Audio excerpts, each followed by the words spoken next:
de C, que é chamada de capacitância. Capacitância do capacitor. Por definição, por isso tem esses dois pontinhos aqui. E aos poucos a gente vai vendo qual é a interpretação de capacitância. Mas nós já temos alguma interpretação. Quanto maior a capacitância, maior a carga armazenada para uma mesma DDP. Passa esse V para cá, para o mesmo valor de V, quanto maior C, maior a carga armazenada. O capacitor pode servir para você armazenar energia, armazenar carga, armazenar energia, levar para outro lugar e utilizar essa energia. Nós também interpretamos a capacitância passando esse C aqui para baixo e o V para cá, até quando eu quis falar da capacitância da Terra, que quanto maior for uma capacitância, menor é a diferença, menor é a variação na diferença de potencial entre as placas para uma dada variação de carga. Isso foi até uma questão da prova. E como é que se calcula a capacitância? Ora, eu calculo a diferença de potencial a partir dessa expressão e comparo com essa equação que está aqui, com a definição de C. Ao comparar, a gente tem a expressão da capacitância. Unidades é 1 farad é igual a 1 coulomb por 1 volt. Eu já falei que isso que está aqui é um valor enorme. E é comum utilizar picofarad, coisa do gênero. Porque o coulomb é uma quantidade muito grande de carga. Pois bem, aí nós passamos para exemplo. E o nosso primeiro exemplo foi o capacitor de placas planas. Então, o capacitor,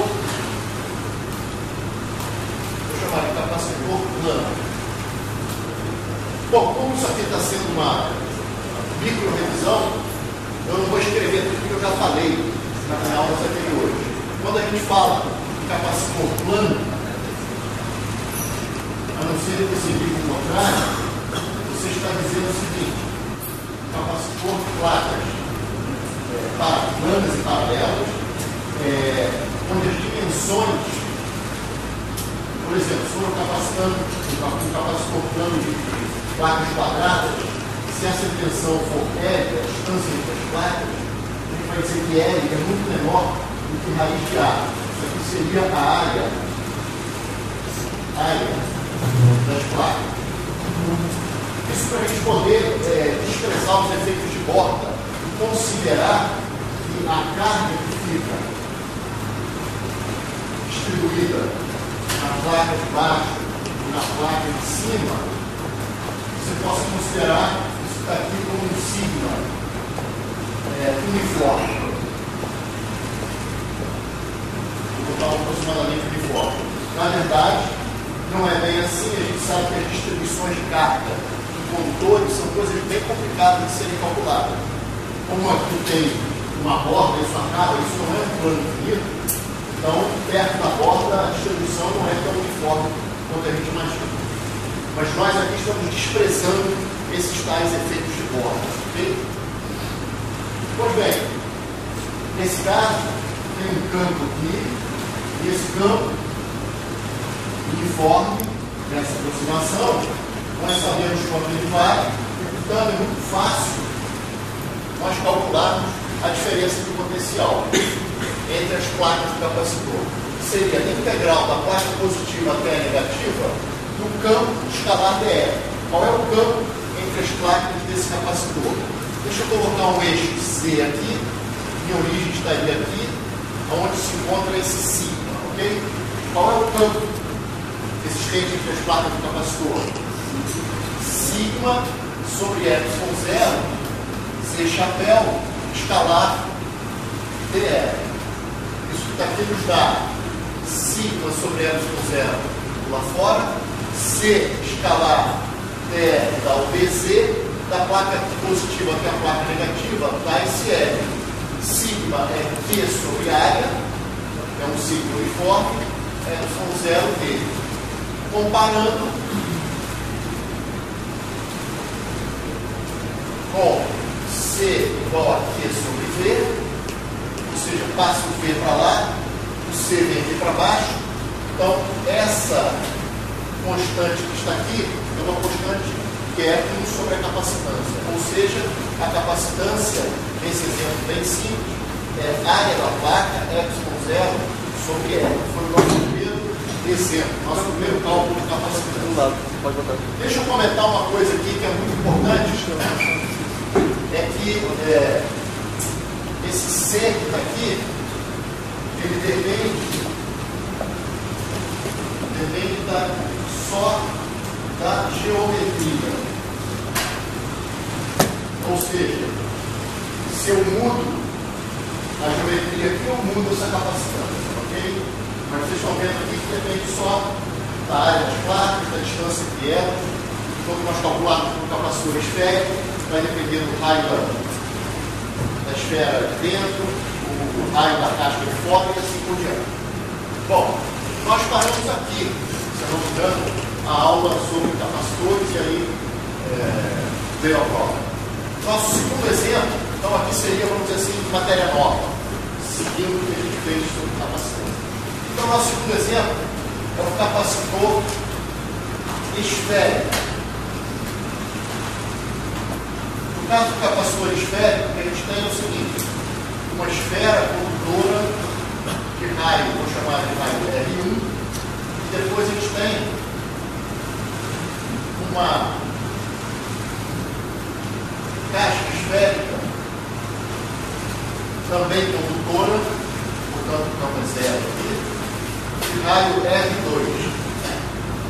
Dentro desse cara que tem carga, aqui está o nosso sigma. Esse cara é o cara que tem carga Q, esse aqui é o cara que tem a carga menos Q. E nós sabemos que o campo é zero aqui, que é o condutor, o campo é zero aqui, o que importa é o campo aqui dentro. Para eu poder calcular a integral de linha daqui até aqui, a integral de linha do campo eletrostático, e com isso calcular a diferença de potencial entre as placas do capacitor. Estou usando placas, um certo abuso de linguagem. Cada condutor, um par de condutores que forma o capacitor, a gente chama de placa do capacitor. Pois bem, nesse caso, o que nós temos? Eu vou passar para lá, ok? Quando eu vou até lá e apago o quadro, vão pensando em qual é o campo na região entre os dois condutores. Como tem simetria esférica, é como se toda a carga estivesse no centro do condutor, certo? Então, nesse caso, é o campo de uma carga pontiforme Qzão, que a gente já conhece lá pela lei de Coulomb. Ou seja, calculando V, o que nós temos? Integral da placa positiva para a placa negativa, de que campo? Pedro, só para a galera ouvir sua voz, qual é o campo entre aquela esfera condutora e a casca condutora? É o campo das cargas da esfera do centro. Como se estivesse no centro dela. Campo de uma carga multiforme. Então é Q sobre 4π ε0, R chapéu sobre R2, e agora escalar 3R. Ora, Q 4π ε0 pula fora. Isso que está aqui, quanto é que dá? Dá dr, sem o vetor em cima, integral, então, de dr sobre R2, de R1 até R2. R1 maiúsculo e R2 maiúsculo são os raios, respectivamente, da esfera e raio interno daquela caixa. Ora, isso dá menos 1 sobre R, entre R1 e R2, certo? Então dá 1 sobre R1, que é o sinal do corpo, menos 1 sobre R2. Põe no mesmo denominador comum, vai ficar Q sobre 4π ε0, R2 menos R1 sobre R2, R1. Logo, quando vai a capacitância, no caso do capacitor esférico, a gente compara com aquela fórmula, e isso que está aqui, ó, é 1 sobre a capacitância. Então, a capacitância do capacitor esférico é dado por 4π ε0 R2 R1 sobre R2 menos R1. Então esse é o nosso segundo exemplo. Okay? Eu vou analisar alguns casos particulares em que a casca vai para o infinito e outro caso em que o R1 e o R2 são muito próximos, são separados por uma distância L5 e R1 e R2 são muito maiores que L5. O capacitor cilíndrico eu vou deixar como exercício, isso está feito em qualquer livro. Aliás, esses também estão feitos em qualquer livro. Vamos então analisar esses dois casos particulares. Professor, o que você fez com a carga ali? Oi? O que você fez com a carga dali? Eu não fiz nada. Como assim? O que eu fiz com a carga? Não, porque ele saiu da fórmula e quer saber o que ele tá. O que o senhor ignorou, o que ali. Na verdade não ignorou, só chamou de C aquele conjunto. Eu não chamei de C, eu identifiquei C. É que B igual a C. Ah, tá. B é igual a que C. Isso aqui não é igual, não. Isso aqui implica. Então eu não estou seguindo um V igual a alguma coisa e esqueci alguém, não. V é isso que está aqui. Mas V é C sobre C. Então, comparando essas duas coisas, 1 sobre C é isso que está aqui. Então, C é isso aqui. Exatamente a mesma coisa, agora eu entendi. É exatamente a mesma coisa que nós fizemos lá.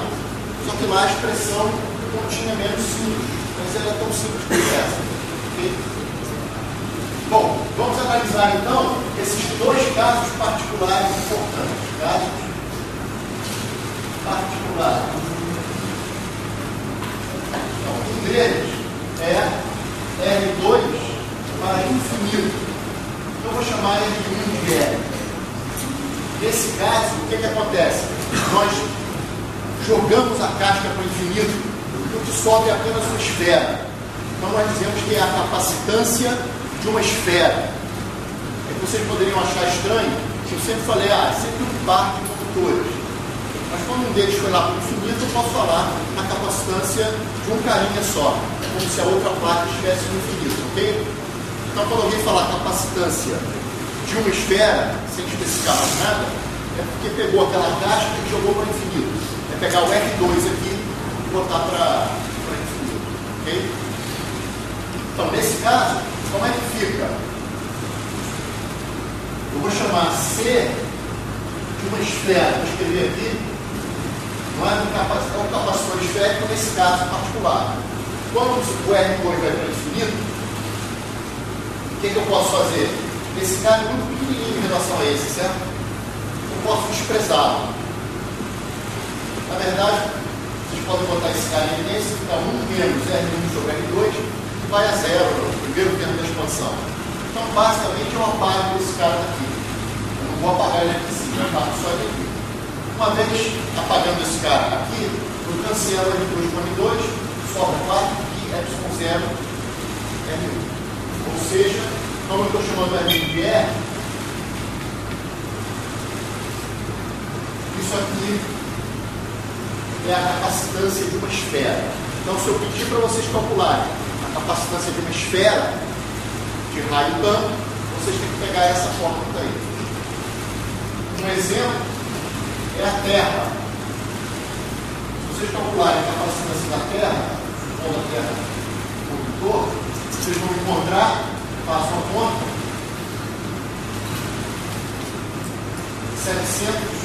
aproximadamente 700 microfarads. Ou seja, como você quase 1000, você tem quase 1 milifarad. Okay? Essa é a capacitância da Terra.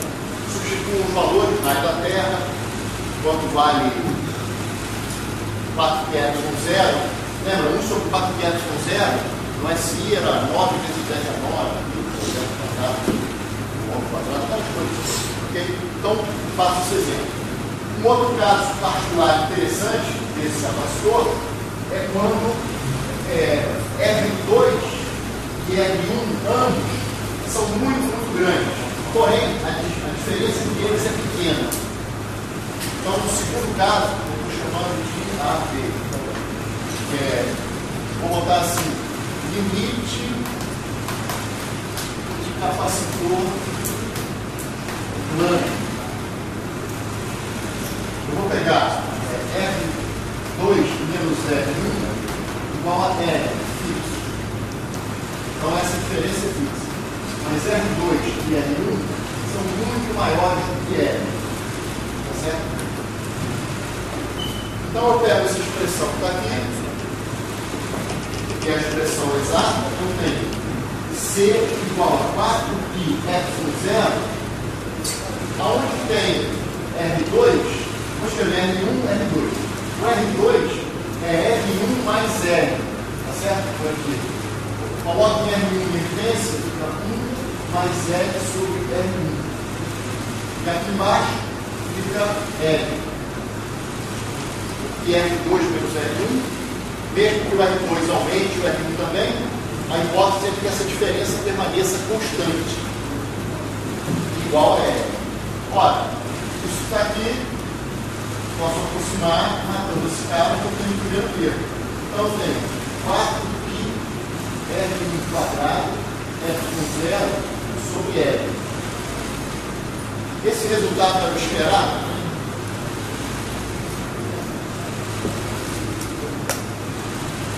O que significa tomar tanto raio da esfera interna quanto lá da casca muito grandes? Eles começam a aparecer dois planos localmente, certo? E com que área? Qual é a área da superfície da esfera? 4πr ao quadrado. Então, nesse limite, o R1 e o R2 são muito grandes, porém com a distância sempre fixa, eu tenho uma espécie de capacitor plano. Eu encurtei um pouco, porque isso está aqui é exatamente a área. Não está mais no 4? Não, está aqui no 4. Ó. Capacitor plano é a área da placa Y0 sobre R. No capacitor esférico, nesse limite, tem uma área da esfera, da superfície esférica, Y0 sobre R. Então, como se fosse capacitor plano de área igual à área da superfície esférica. A mesma coisa vocês vão verificar no capacitor cilíndrico. Vai ficar como exercício, deixa eu escrever aqui como exercício, e vocês vão depois tomar o limite que o raio do cilindro interno, que o raio da casca cilíndrica, o raio interno da casca cilíndrica, ambos vão crescer muito, mas com a diferença permanecendo finita, igual a R. Nesse limite, o resultado da capacitância cilíndrica vai acabar caindo numa coisa desse tipo também. Só que lá com o cilindro infinito, vocês vão ter que falar de capacitância por unidade de comprimento, coisas assim. Okay? Então, exercício. Professor, eu não entendi o que você fez ali com o raio. Aqui, ó, essa equação, eu posso escrever que o R2 é igual ao R1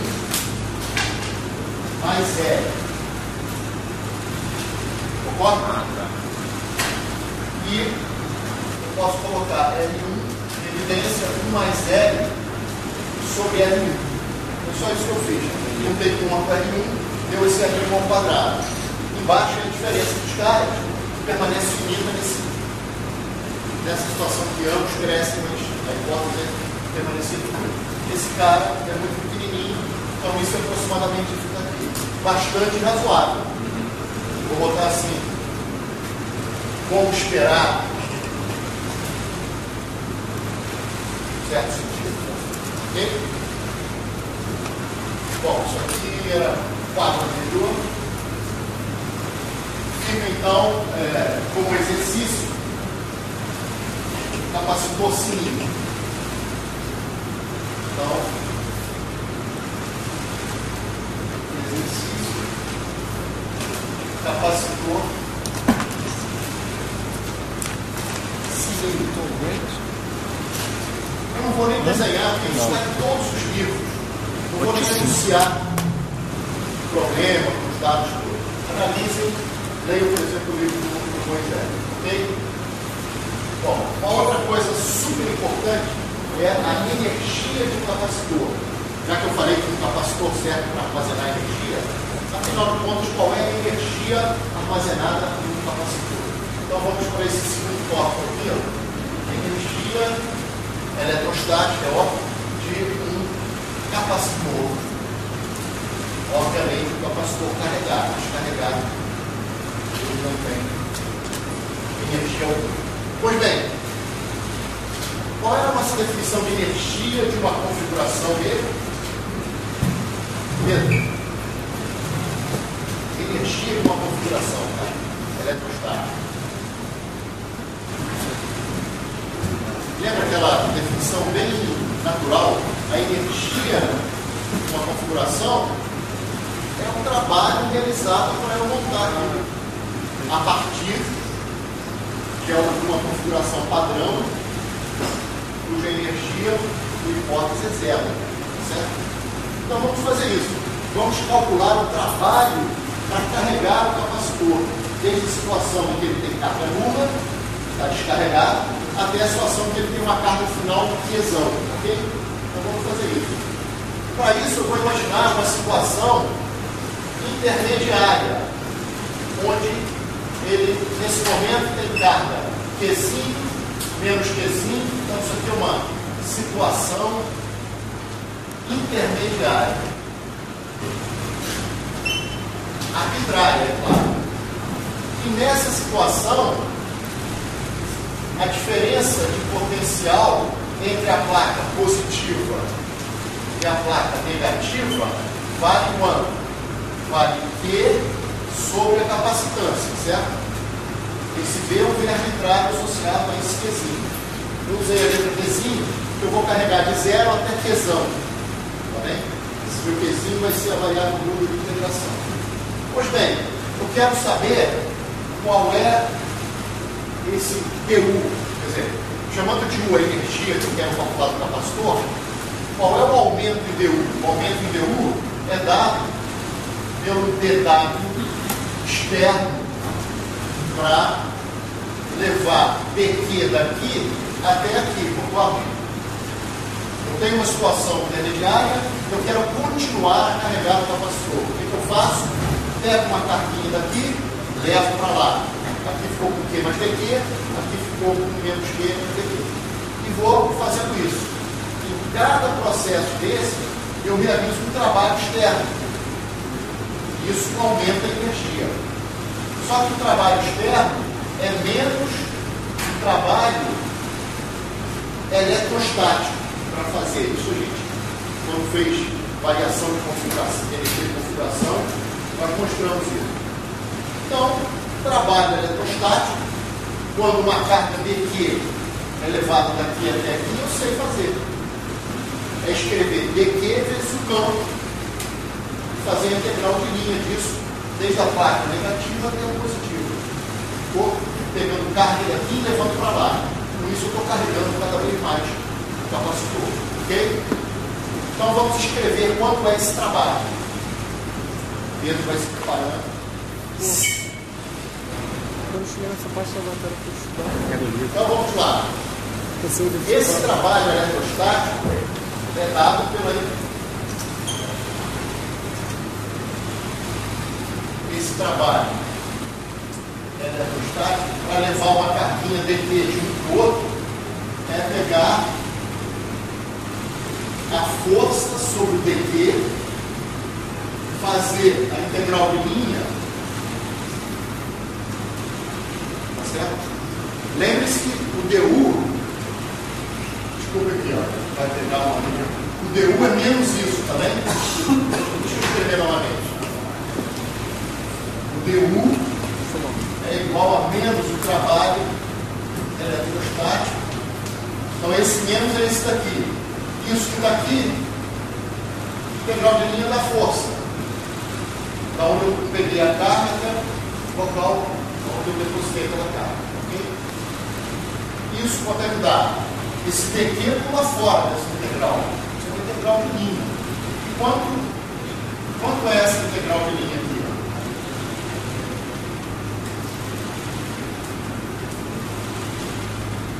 Aqui uma... Quanto é isso aqui, ó?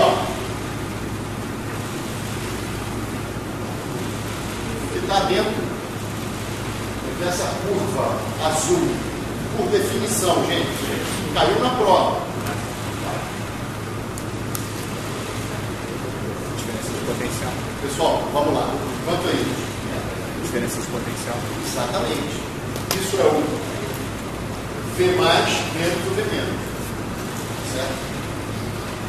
Então, eu tenho isso aqui é TQ V mais menos V menos.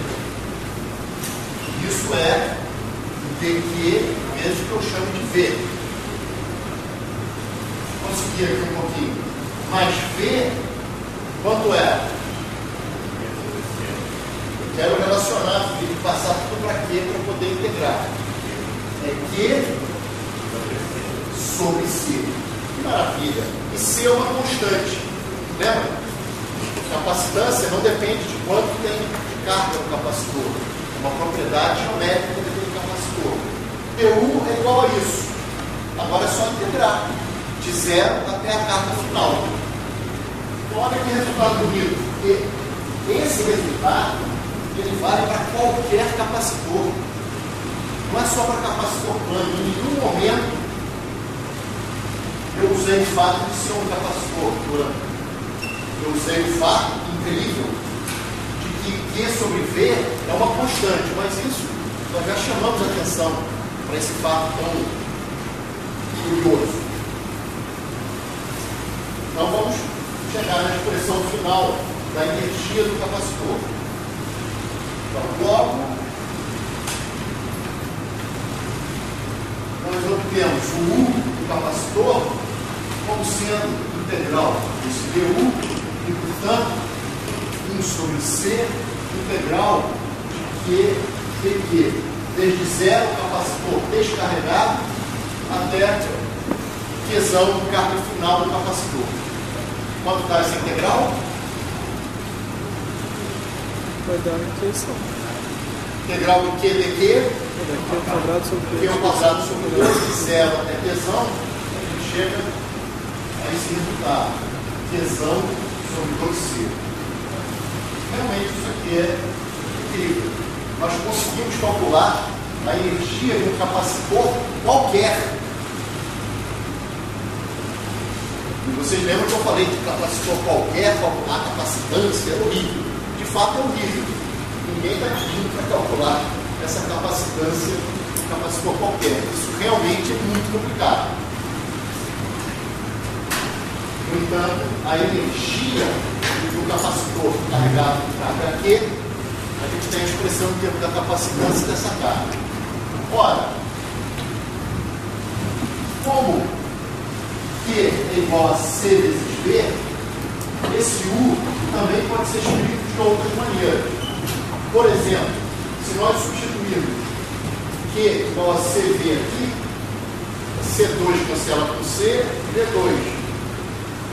Uma outra maneira de escrever totalmente equivalente, escrevemos a energia do capacitor, é essa daqui.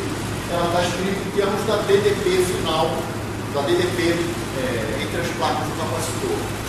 Ou ainda, poderíamos ter substituído apenas um dos Qs aqui. CV, o C cancelaria, e o U também pode ser escrito como Q vezes V.